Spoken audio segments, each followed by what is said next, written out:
Halo Sobat Bola Mania, kembali lagi di BRC Official.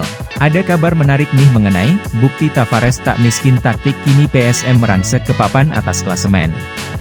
PSM Makassar berhasil mengalahkan Persita Tangerang dalam lanjutan Liga 1, Senin 7 Agustus. Berikut klasemen Liga 1 usai laga Senin. PSM berhasil mengalahkan Persita Tangerang di Indomilk Arena. Gol kemenangan PSM dicetak oleh Kenzo Nambu di menit ke-89. Kemenangan PSM ini membuat mereka saat ini mengoleksi 11 poin.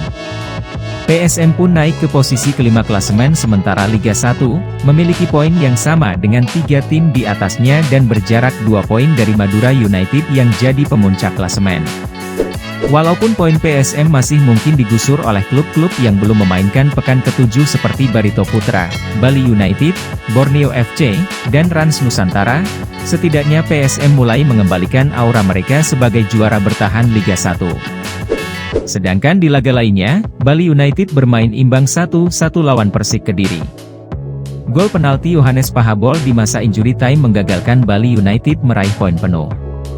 Tambahan 1 poin membuat Bali United kini ada di peringkat keempat dengan nilai yang sama dengan Persija, Dewa United, dan PSM Makassar.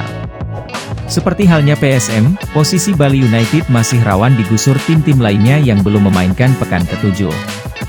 Nah itu dia Sobat Bola Mania untuk update kabar kali ini, bagaimana pendapat kalian Sobat?